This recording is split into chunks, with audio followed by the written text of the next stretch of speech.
we gave the brief description of what intelligence is, what the functions of intelligence means, what would mean intellectual. Now, to some extent we discussed that. And we talked about revolutions, no? I want to define the topic. So what did we say about revolutions? Anybody remembers? Changes, yes. Usually there is a requirement of revolution when there is a need of change. So there are different types of revolutions. Different types of revolution. There can be political revolution, there can be, what else? Industrial revolution, yeah. What was that? Green revolution. White and green revolution in Gujarat and this and that. He talked about all kinds of stuff. Of course, mostly it's political people being dissatisfied. This is constant. This is something that was always going on, is going on, and it will always go on because we live in a very unpleasant world where everybody is exploited. And nobody likes to be exploited. So, but for that reason also, we need to understand what means intellectual revolution, because intellect is the guiding force. What did we say that? Did we give that example of a chariot? We gave it last time, no? So we said that intelligence is the driver. We talked about that. Now we can give another example, that intelligence is like a head. Can a person without a head function? Of course, even head without the rest of the body, can it function? Can it function? Only in Star Wars. But not in a practical, common sense way. So, body and the head have to be connected. But we need a head. Let's say, if you trample over something and you're about to fall, which part of the body you're going to protect first? Or let's say there is some danger or something. Which part of the body you're going to consider that it's important to protect first? Huh? Yeah, mostly the head. You do like this. Yeah. No?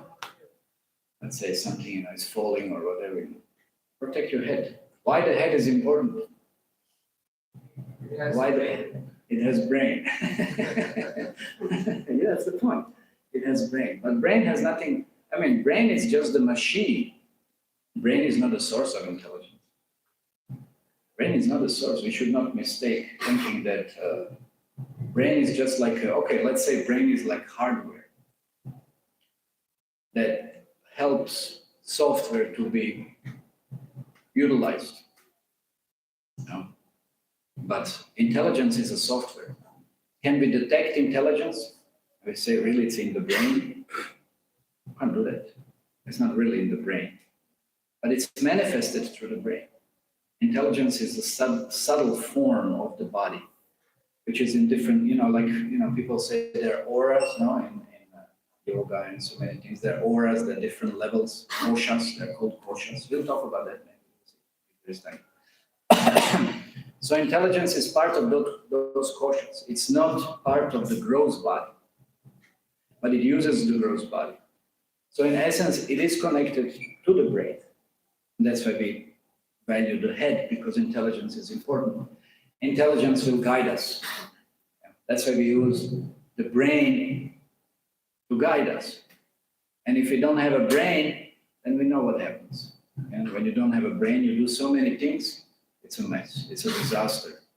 And it leads to suffering, not just but can make many others suffer.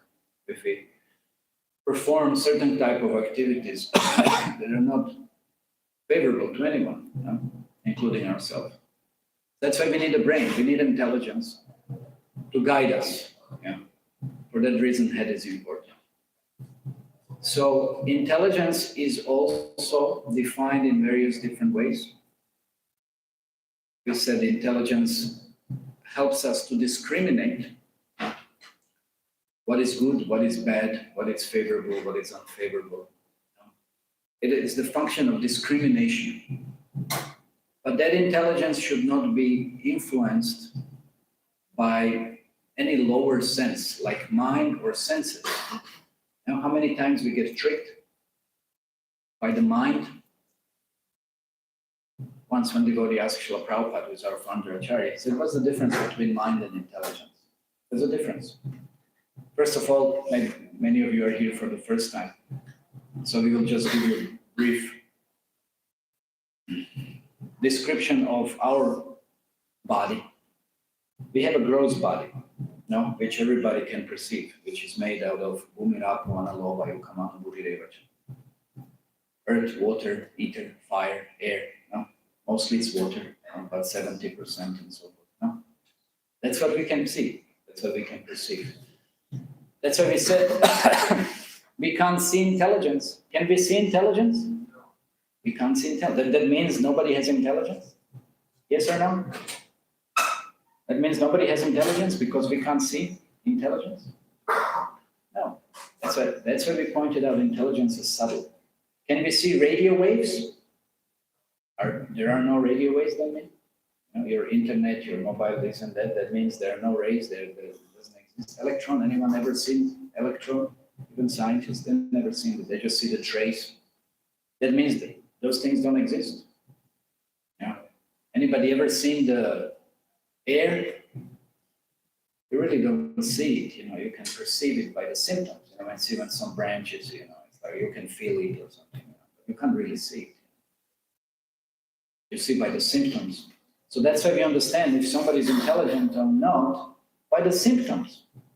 Yeah? The way somebody reacts to something, the way somebody can analyze something. Yeah?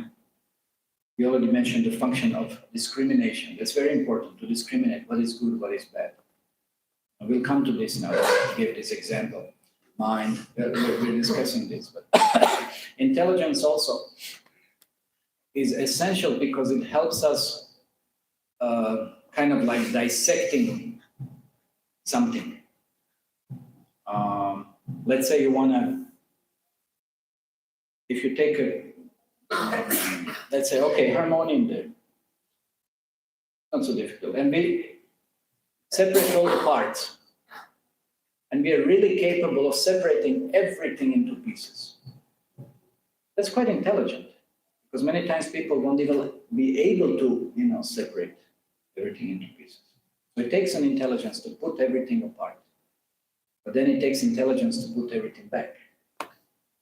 That's also a function of intelligence.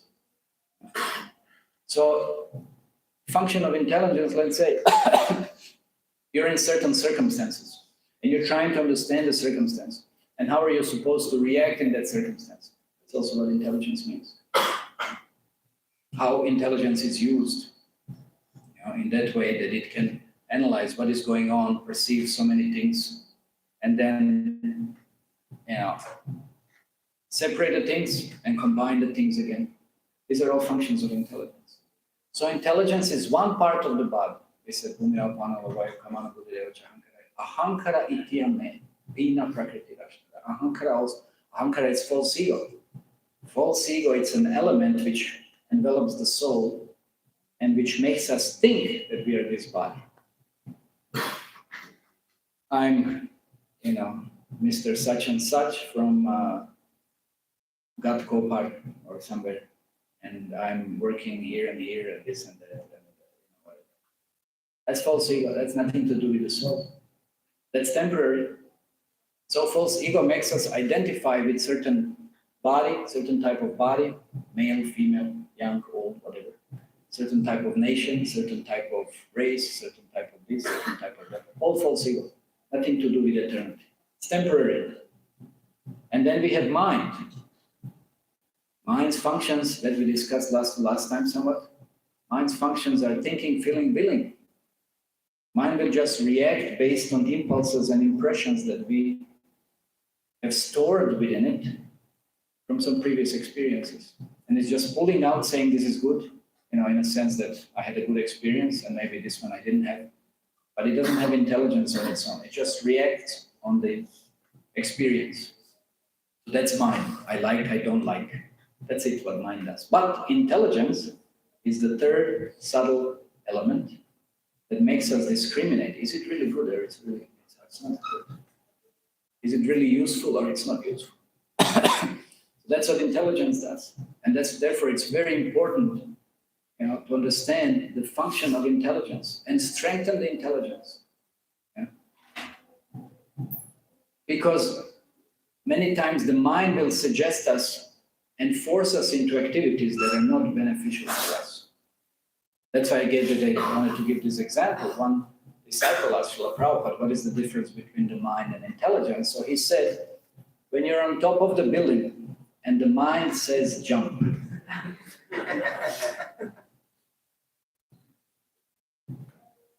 that's the mind. No, you ever had such experience? Yes. The mind will come up with kind of rubbish. It's amazing. It's amazing what it's stored within our. It can jump or push someone, or I don't know, whatever. Or it can be anything else. That's mind. It's crazy mind. Yeah? It's crazy. It can be really crazy. So then intelligence will say, no, don't do it. You see, that's the difference. That's the difference between mind and intelligence. Of course, there are many other type of differences, but that's something that will just illustrate to some extent. Yeah? It's a difference. So that's why intelligence is very important. And why we're discussing about intelligence, we started last time, we said that we need an intellectual revolution because we're all dull. In this modern material world, we are all incredibly, deprived from the ability to use our intellect. How many of you know to calculate without calculator? Just a very simple example. Yeah? Before, people would use the Vedic mathematics, it's just holding the mind, better to say in intelligence. Just that everything. They could, enormously large sums, they could calculate. Nowadays, what 2 plus 2, oh, 2 plus 2. Okay, nice. Okay, calculator. 4, okay. Nice. Amazing, really. And we think we are very intelligent, we are very much advanced. Not really. Just like before, the anthropologists, they would say that the books are the sign of an advancement of civilization. Would you agree? Yes or no? No, who is asking you? First of all, raise your hand if you want to say something, otherwise you're suspended. Now you're suspended. Okay, what do you think? Books are the sign of an advanced civilization. How many consider this to be correct? Raise your hand, please. Books. Okay, few of you. So, because before we didn't have a written word, we would consider that, the people were primitive, uncivilized, no? So they didn't even know how to write and read. But you see the point, it's in the Vedic culture, there was no need for reading and writing. People had such a good brains that they could memorize. They could memorize an entire Vedas. Can you believe that? I mean, to memorize something so precisely, there are thousands and thousands of verses, and they know it by heart, backward, forward, or anyway in between or whatever. They didn't need books. It was an oral tradition. It was an oral tradition. They didn't have to have any writing or any books. They just memorized. It was perfect. Such a brain. These people are called savants. Of course, nowadays savants, they have some troubles, but they can have a good brain. They can, there were several documentaries I've seen. There are people who could memorize. They have sharp intelligence, incredible. They can learn many languages just like this, very sharp. Or they can practically, there was one case, I show one person, he almost an entire library. He went through whole certain library, and you tell him anything, he will tell you this is there. Incredible, incredible. There are still people today like this. Very few, though. Very, very extremely few. But it's incredible. That's intelligence, that's the brain. And now we consider ourselves advanced. Yes, we have a software where we store so many things. What about this? What about our intelligence? Where is it? Where is it? No? We are losing it. There is a statement that's in Murphy's Law. It says that intelligence is a constant. Population is rising. Did you get that? Hi, Griva, you got that? You didn't hear? Okay, I'll repeat. Listen again. Intelligence is a constant. Population is rising.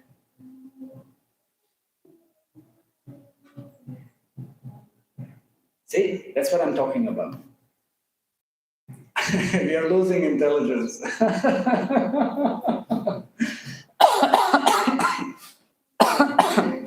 We are losing intelligence. Population is rising, intelligence is constant. So that means there's a lack of intelligence. Obvious proof. Obvious proof. And they did some statistics. They said that, don't worry, I'm also among all of you. There's not much difference. They said that there were some surveys performed, and they said that in the previous century, the intelligence of the common man, sum together again, it dropped by 14%. People are not as sharp as they were earlier. And now you might think, how is this? We have computers, we have, jets, we have this, we have that, we have nuclear weapon, we have this. Intelligence dropped for 14%. The ability to analyze, the ability to understand the circumstances, to act within the circumstance, all of those different functions of intelligence have been decreased. And they're going to keep on decreasing more and more and more if we continue living the life as we do right now. Very frightening, actually. So we are not advancing. We are degrading ourselves. That's why the subject of this discussion is intellectual revolution. What are we supposed to do really to start using the intellect that we have? And even improving it, because what we were talking earlier about, we are squared. We are squared. We are like, in the West. I remember my father, my grandfather. And my father later on, we had a farm, had horses. And the horses have these blinkers. And they don't see anything beyond, because of course sometimes they can get frightened or something, whatever, sudden. So they're put this and they can only see straight. So we are also made like this, so straight. Straight meaning very dull, very directed, very conditioned, very limited. We spoke about it last time. We said that we don't have much choice. Intelligence means choice, analytical ability to rise beyond anything ordinary. Nowadays, you don't have choice. You think there is so much information on Google, there is so much this and that. It's only what you've been given to have access to it, and for particular purposes. What is the particular purpose? Eating, sleeping, having sex, defending. That's all. Nothing beyond. Nothing beyond understanding about real intelligence, or mind, or false ego. What does speak of soul? You're just limited to gross material senses. There's plenty of information, but for what?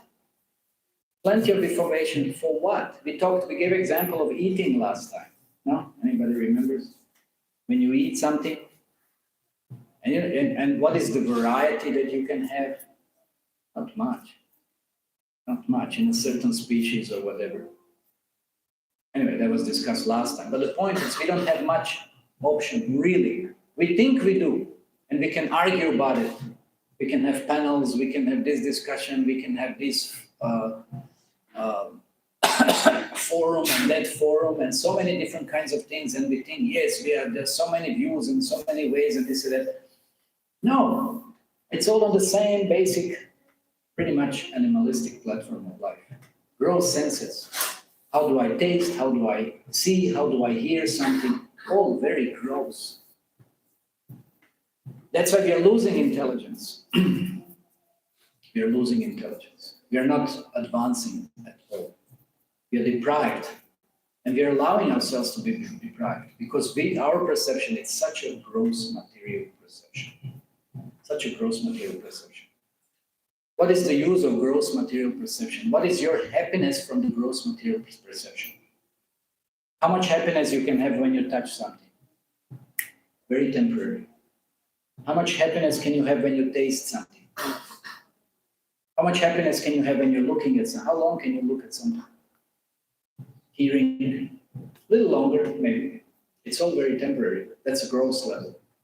Real happiness is mostly, where your happiness comes from fantasizing. Yes or no? It's from the mind. You're dreaming about it. You're contemplating about something. That's much longer.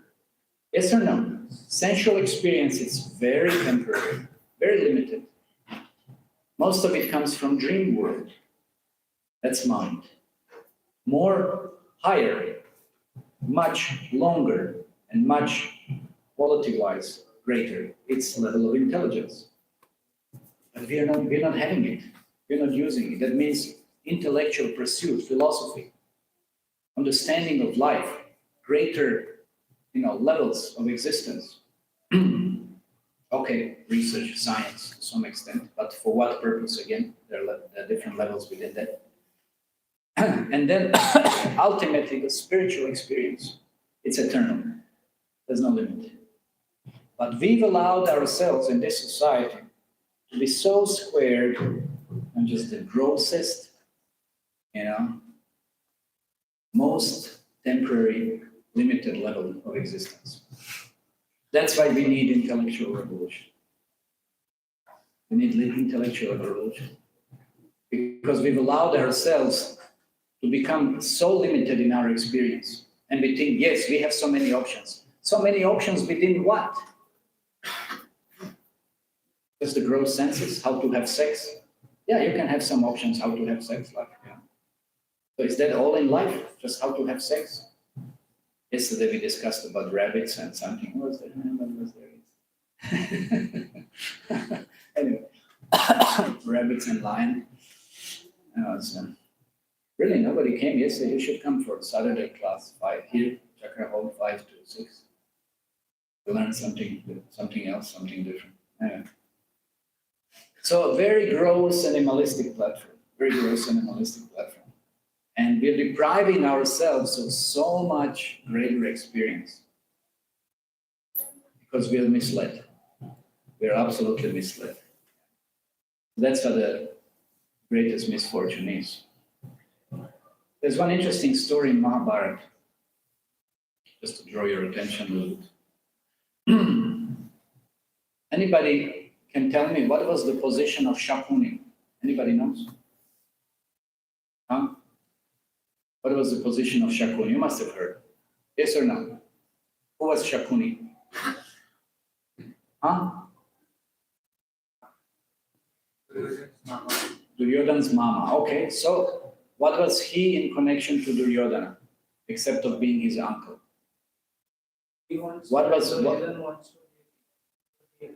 Okay, he wanted Duryodhana to be king. Any other contribution?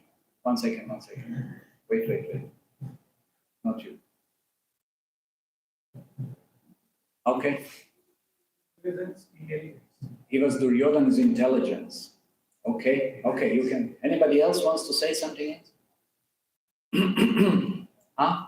No, not you. Okay.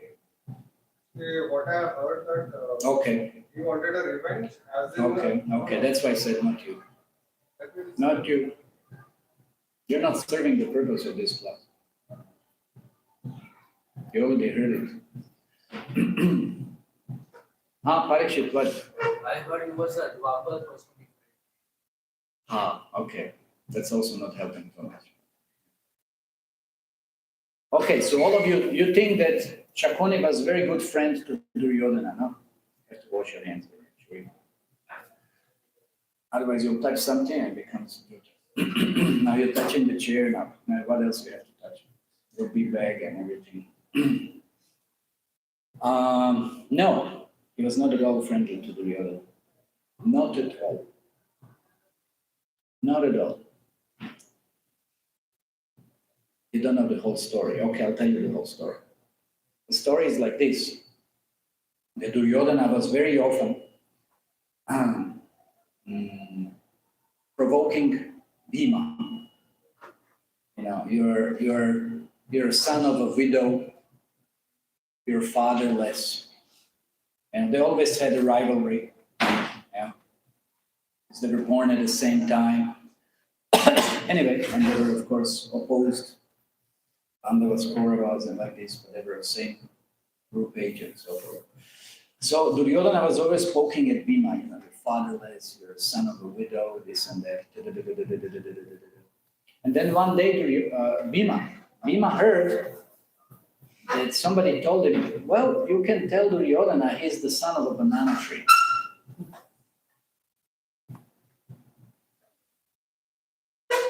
So then Bhima told Duryodhana, you know, when Duryodhana was, you know, pinning at him, and Bhima told him, you're a son of a banana tree. And then Duryodhana was like, oh, you know, his false ego was so shattered. His false ego was so shattered because that was true. That was true. What does that mean now? That means that Gandhari, before she was married to Dhritarashtra, in her chart, Kundalina, horoscope, it was seen that she will have 2 marriages. So that's not good, no? So that first marriage will fail. That's not good. So then in that case, what in Jyotish they do, then they marry a girl to a banana tree. That's what they do. Because it's a living being, but it's not really a marriage, you know? It's like a certain process. So they marry the banana tree, and they cut the banana tree, and the marriage is over.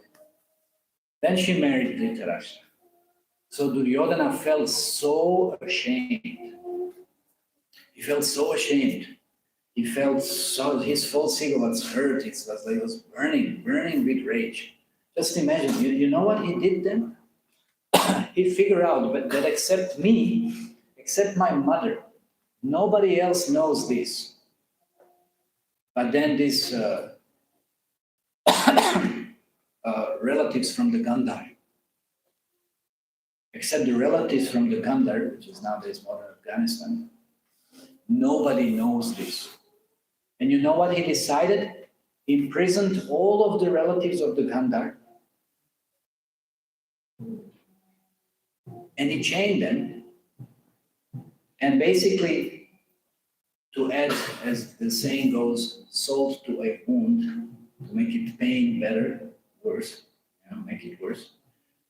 So there were like hundreds of them, and he would give them daily just one, you know, feast meal, one big feast meal.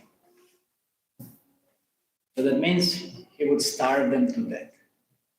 That's what practically meant.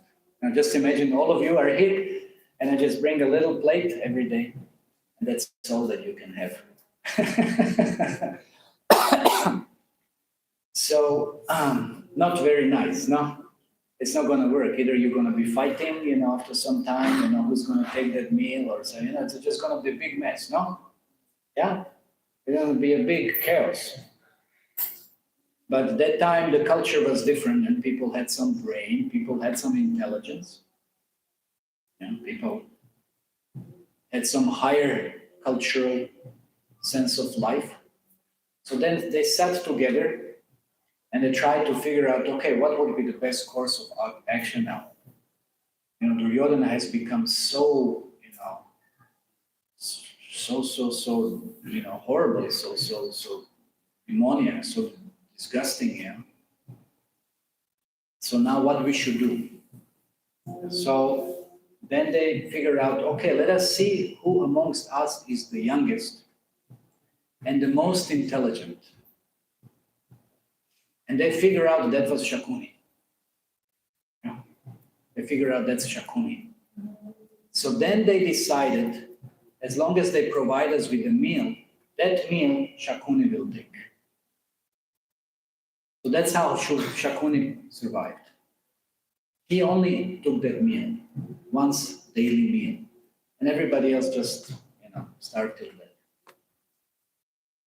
So then, but before they died, Shakuni's grandfather, he had some abilities, he has some powers, he had some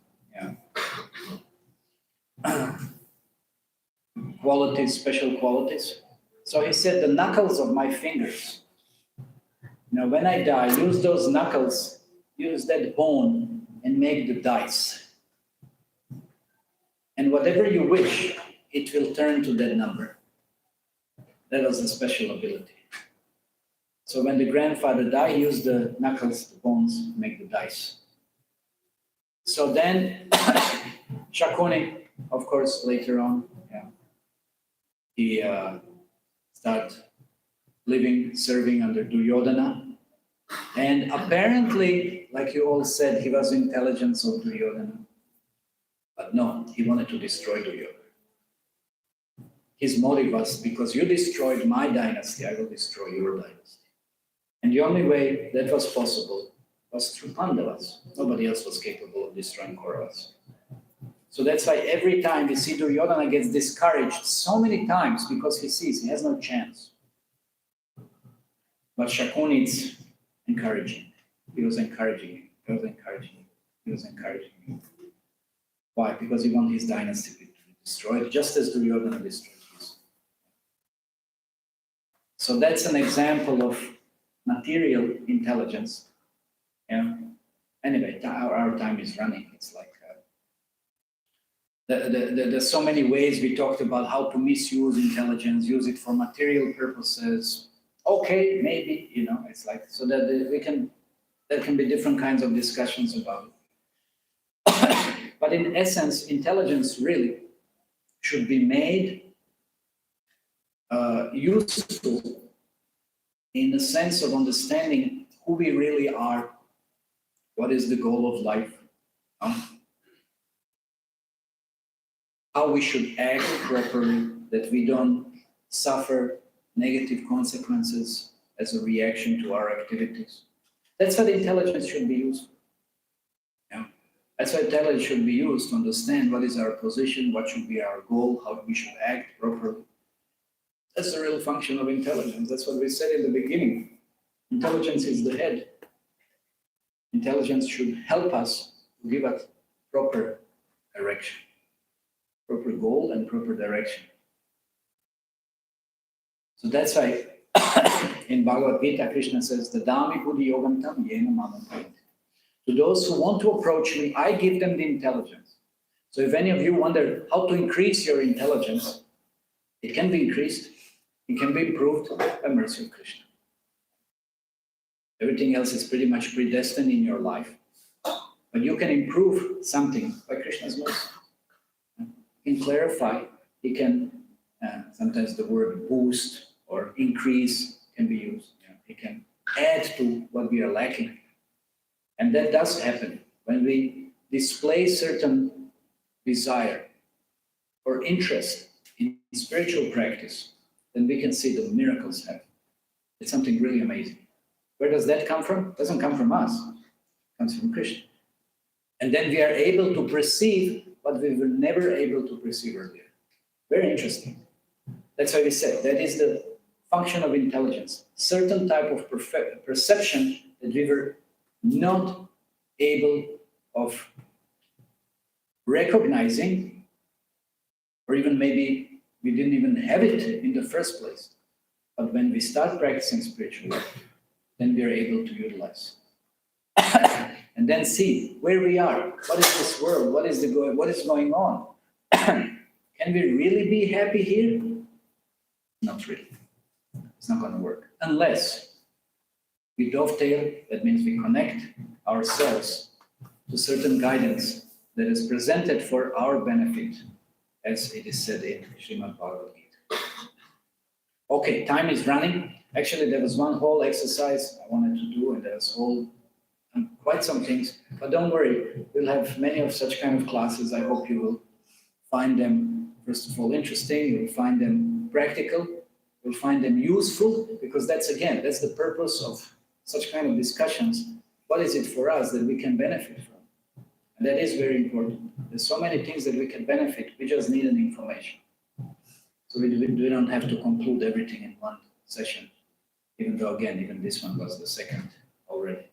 So please keep on coming, please keep on learning, and you will see how to practically apply this information and how you can practically benefit in your lives also.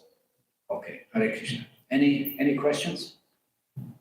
Anybody having any question maybe on this? Otherwise, okay, we can have questions afterwards during the dinner time. Now we have a drama, right? So we'll have a drama. Hare Krishna.